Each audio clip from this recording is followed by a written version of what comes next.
Bulletin in Mali, where the situation has sharply escalated. An ongoing blockade by the al-Qaeda-linked group JNIM has brought much of the country's economy to a standstill. This as fighting between non-state armed groups, the Malian army, and their Russian-backed allies intensifies. Communities have been cut off from supplies, and in some towns, fighters are ordering entire villages to leave or be treated as the enemy, meaning hundreds of families continue to arrive at the Mauritania-Mali border. Well, our regional correspondent, Caitlin Kelly, reports from a makeshift camp between the countries. Let's take a listen.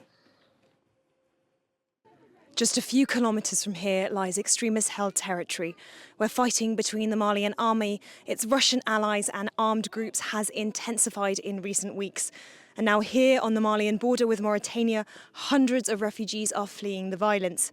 In late September, the al-Qaeda-linked group JNIM announced it was cutting off fuel supplies to Mali, setting up checkpoints on main roads to stop fuel from reaching the cities and effectively crippling the country's economy.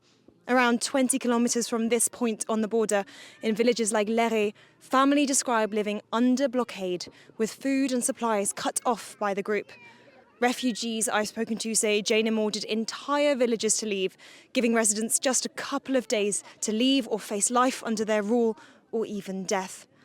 Others told me they fled attacks from the Malian army and its Russian allies, Africa Corps, reporting drone strikes and ground attacks less than 30 kilometres from here. Some described their whole villages burnt and family members killed before their eyes. On one side of us were the jihadists and on the other Wagner. In the past we could hide, but now it's not possible. The girl sat next to me. Her father was taken and we've had no news since.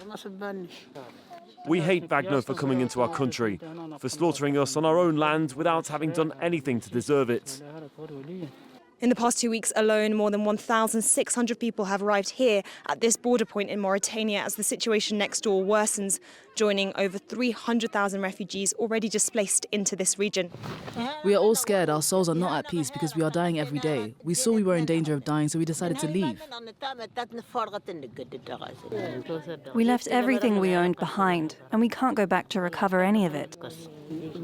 Many believe this is Mali's most critical moment since 2012, as fighting across the country between the army, its Russian allies and insurgents has already displaced millions. As one refugee described it to me, Mali has become a no-go zone.